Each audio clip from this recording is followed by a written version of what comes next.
I'm Justice with USA Container Pros, and these are the top 3 things that people do wrong whenever they buy a container.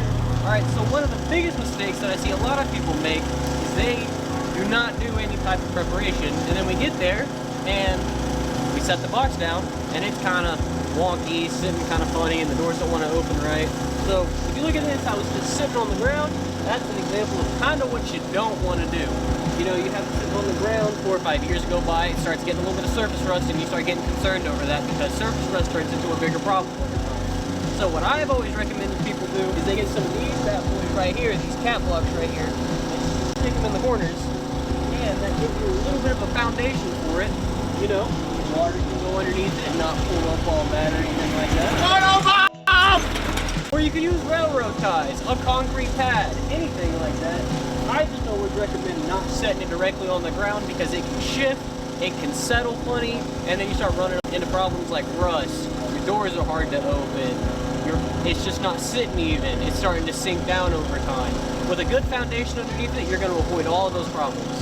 Next biggest one, and a lot of people, you know, they forget to think about this because, you know, you get super excited about buying something and you never really go into the details, and it always sucks, you know.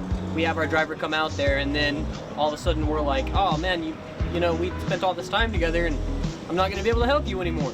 And that one that a lot of people always forget about checking is their clearance. So a good example is this power cable right here that's running like that.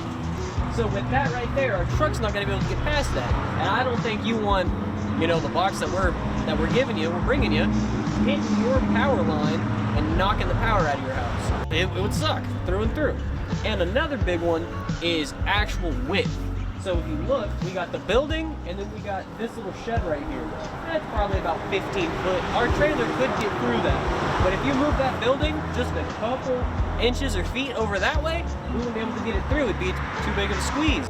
So always make sure that you don't have any low-hanging lines, or you've got at least a 10-foot gap so our trailer can back up in there. And the last thing is a lot of people will hear wind and watertight and they'll assume that that means that you're getting a new box. So right here, this is actually an example of a cargo worthy, which is actually going to be a little bit better than your standard wind and watertight as-is box. So on this one can still go overseas. This one still seals properly and it does not leak, it does not have any holes. Alright, so when you get a as-is wind and watertight box or something like that, if you take a look right here, you're gonna end up having something like this dropped off at your house. And if you guys are anything like me, I don't want this sitting in my backyard, you know? It's got rust on it, it's all scratched up, you can see big dents in the side. But if you hear someone say that they're offering you a one trip, that's when you start getting into boxes like this one. This one, it's got minimal problems with it. It looks phenomenal, and it's got this right here. We call them granny approved. They're easy open door handles. As simple as that. Alright, so if there's anything that you wanted an answer to, and I didn't talk about it just now, give us a follow or give us a call at 405-454-8184, and we'll answer any and all questions you may have.